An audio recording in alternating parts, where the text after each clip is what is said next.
Shalom, selamat hari Sabat saudaraku yang kasih. Terpuji nama Tuhan atas kebaikannya Sabat ini. Semoga kita semua dalam keadaan sehat dan kita patut bersyukur karena satu Sabat Tuhan tambahkan lagi hari-hari kita. Saat ini sebelum kita mendalami firman Tuhan melalui rangkuman sekolah Sabat, kita tunduk kepala sejenak. Terpujilah Engkau Bapa di sorga, Bapa yang penuh kasih atas kemurahan-Mu.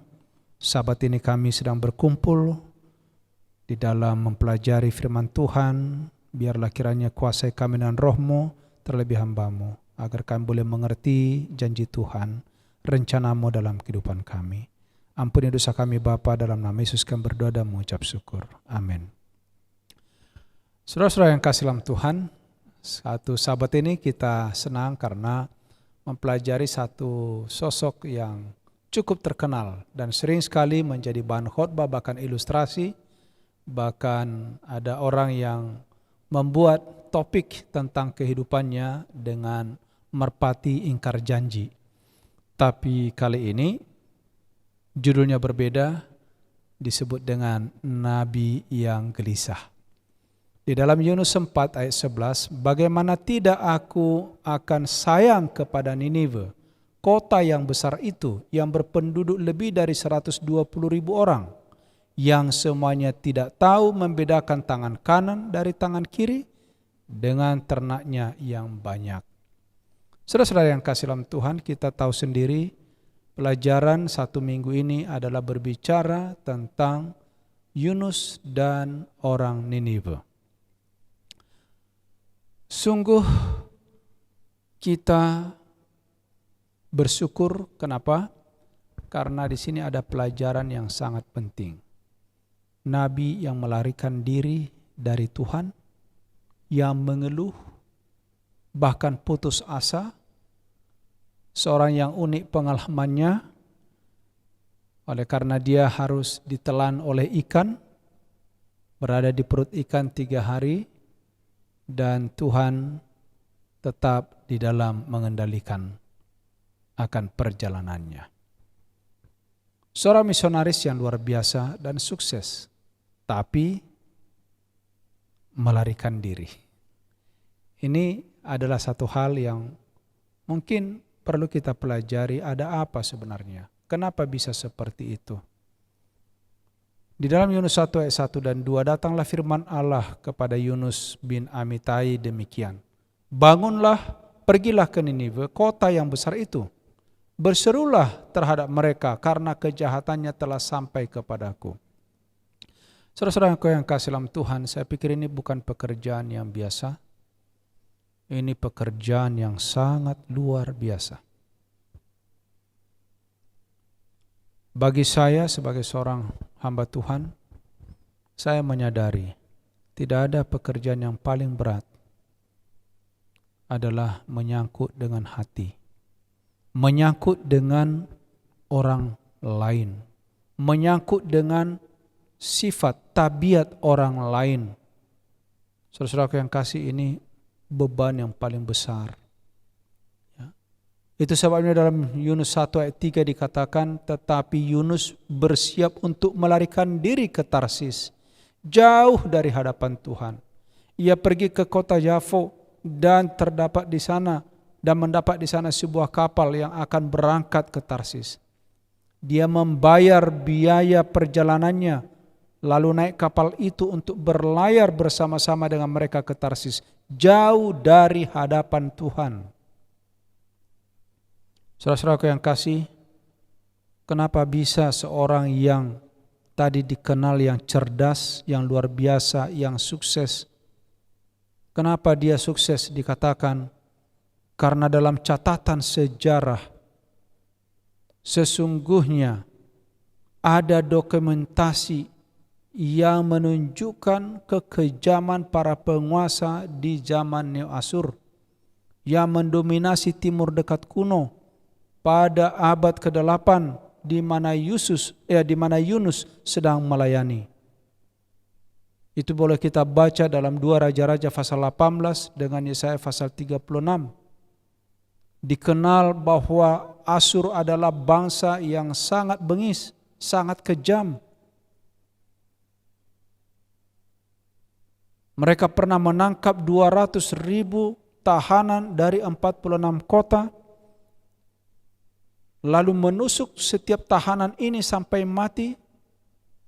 Dan bahkan bila mana kita baca tadi di dalam kitab, ya, 2 Raja-Raja pasal 18, di zaman raja, ya,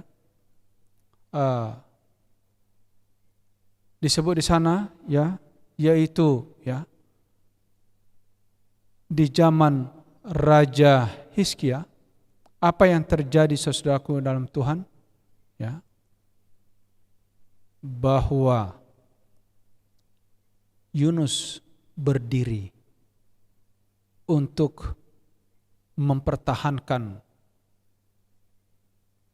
tugasnya, posisinya, menyampaikan pekabaran kepada raja yang bengis ini.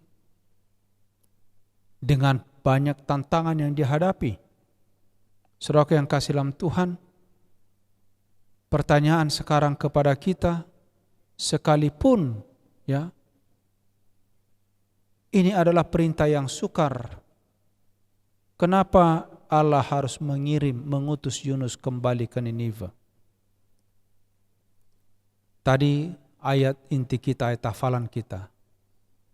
Tuhan katakan, bagaimana aku tidak sayang kepada Ninive, kota yang besar itu, berpenduduk lebih dari 120.000 orang. Semuanya tidak tahu membedakan tangan kanan dari tangan kiri, dan ternaknya yang banyak. Yunus 4 ayat 11. Saudara-saudaraku yang kasih dalam Tuhan, ini menjadi pelajaran bagi kita. Bagi saya khususnya juga sebagai seorang hamba Tuhan, yang sudah diberikan tugas yang berat.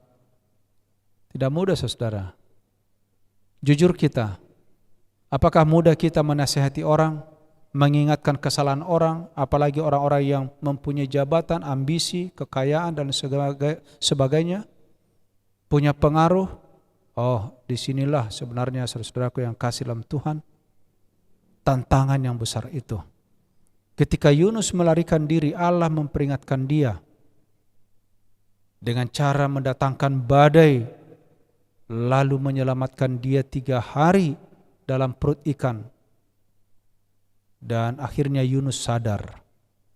Dari perut ikan itu Yunus berdoa, Yunus berteriak kepada Tuhan. Apa dikatakan dalam Yunus 2 ayat 7, ketika jiwaku letih lesu di dalam aku, teringat aku kepada Tuhan, dan sampailah doaku kepadamu ke dalam bait-Mu yang kudus. Sekarang Yunus pergi ke Ninive tanpa gentar, dengan satu pekabaran yang keras. Dalam Yunus 3 ayat 3-4, bersiaplah Yunus pergi ke Ninive sesuai dengan firman Tuhan. Ninive adalah sebuah kota yang mengagumkan besarnya, 3 hari perjalanan luasnya. Mulailah Yunus masuk ke kota itu, sehari perjalanan sejauhnya, lalu berseru, 40 hari lagi maka Ninive akan ditunggang balikkan. Saudara-saudaraku yang kasih dalam Tuhan, bukankah ini merupakan satu pekabaran yang berbahaya untuk disampaikan? Kita amarkan orang untuk binasa. Saudara-saudaraku yang kasih dalam Tuhan, Nabi Yunus marah, dia gelisah. Di benak Yunus, Ninive akan ditumpas. Sekarang dia merasa bahwa pekabarannya itu akan terjadi, sehingga apa yang dia lihat selama ini yang mengesalkan hatinya segera akan berhenti dan jauh dari pandangannya. Tetapi yang terjadi adalah satu hal yang dibalik pemikiran Yunus. Kalau saya baca ini, saudara-saudaraku, saya terus terang, ya, baru sadar bahwa Allah mempunyai cara yang berbeda dengan manusia. Allah mempunyai pola pikir yang berbeda dengan manusia. Dan jauh Allah lebih tahu apa yang bakal terjadi dibanding kita manusia yang berdosa yang terbatas ini. Kenapa?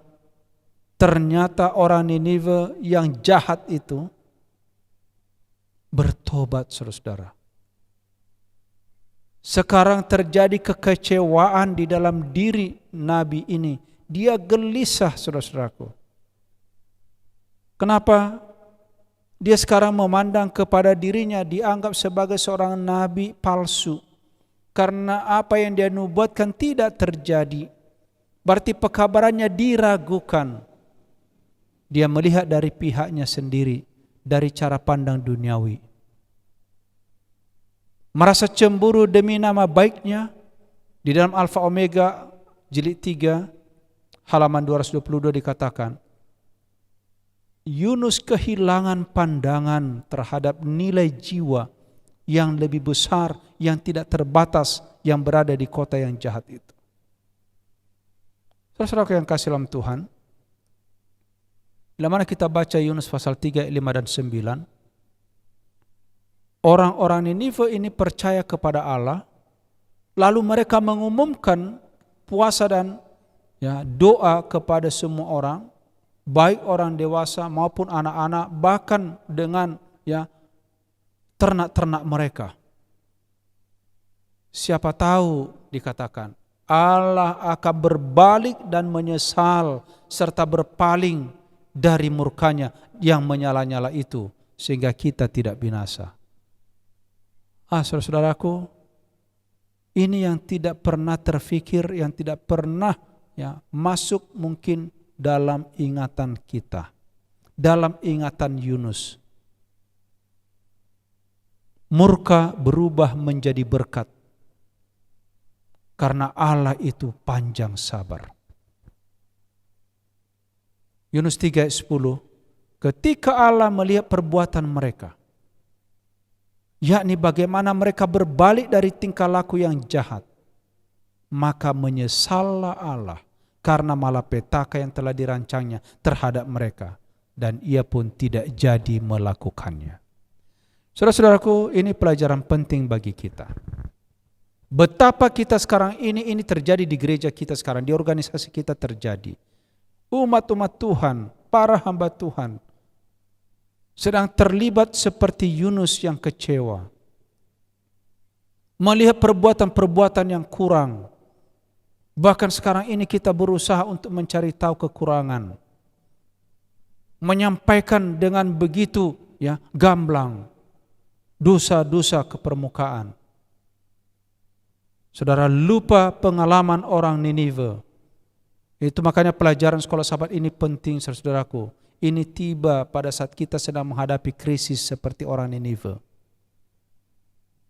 Bila mana mereka bertobat, menyesal di hadapan Tuhan, Tuhan tidak jadi membinasakan. Malah kita kecewa. Saudara yang kasih dalam Tuhan, Allah adalah kasih. Karena begitu besar kasih Allah akan dunia ini, sehingga ia mengaruniakan anaknya yang tunggal, supaya setiap orang percaya kepadanya tidak binasa, melainkan beroleh hidup yang kekal. Yohanes 3:16. Kita tahu ini, kita hafal, kita khotbahkan, tapi kita lupa untuk mengaplikasikannya. Yunus sebagai manusia, saya sadar saudara, saya juga mungkin berada di posisi Yunus. Tetapi setelah mempelajari pelajaran 1 minggu ini, kita belajar tentang kasih Allah yang luar biasa. Panggilan kepada kita sekarang. Ini yang penting saudara. Gantinya saudara sibuk untuk mencela sekarang ini dosa orang, mencela perbuatan orang lain, berpikir seperti Yunus sikapnya terhadap orang-orang Niniwe. Berubah hari ini saudara. Panggilan bagi kita Yudas 21. Peliharalah dirimu, demikianlah dalam kasih Allah, sambil menantikan rahmat Tuhan kita Yesus Kristus untuk hidup yang kekal. Saudara-saudaraku yang kasih, siapa tahu orang yang kita lihat sekarang ini bejat, orang yang kita lihat sekarang ini jahat, orang yang kita lihat sekarang ini manusia sampah, manusia yang layak binasa. Tetapi bila mana dia mendengarkan suara Tuhan, dia berubah. Jangan sampai kita yang hilang dan mereka selamat. Meski sempat dalam kegelisahan, kesal, bahkan marah secara manusia, Tuhan dapat mengendalikan dan mengarahkan umatnya untuk tetap setia dan membuahkan penyelamatan. Kalau Tuhan yang memerintahkan, saudaraku, mari kita lakukan. Jangan berdalih. Mari kita memeriksa diri sendiri, gantinya memeriksa orang lain. Pada waktu Tuhan katakan, kabarkan Injil, kabarkan, saudara. Tidak perlu kita oh itu orang jahat, enggak perlu, itu sudah tidak mungkin, segala macam. Ingat orang Niniwe. Pelajaran pada 1 minggu ini adalah gantinya gelisah. Serahkan diri kepada Tuhan. Lakukan tugasmu. Jalankan amanat Tuhan yang besar itu. Hari Tuhan sudah dekat, supaya kita boleh diselamatkan. Tuhan memberkati kita. Kita bersatu dalam doa. Bapa di surga, terima kasih. Pelajaran yang begitu indah. Agar kami boleh memandang jauh kebesaran Tuhan, kasih sayang Tuhan, pengampunan Tuhan. Sehingga kami ya Bapa tidak tenggelam. Seperti pengalaman Yunus yang melarikan diri, bahkan gelisah, bahkan marah, sampai hampir putus asa melihat orang jahat, orang Niniwe yang patut untuk dibinasakan. Tapi Tuhan yang berfirman, apakah aku tidak menyayangkan mereka yang 120.000 orang? Oleh karena Tuhan tahu mereka mau berubah dan bertobat. Berkati kami semua ya Tuhan, agar kami menyadari nilai jiwa di hadapan Tuhan, nilai hidup kami di hadapan Tuhan. Biarlah kami berperkara dengan Tuhan secara pribadi, keluarga, agar kami boleh disiapkan bagi kedatangan Yesus yang kedua kali. Datanglah ya Bapa, kami sudah rindu bertemu dengan Engkau. Di dalam nama Yesus kami berdoa dan mengucap syukur. Amin.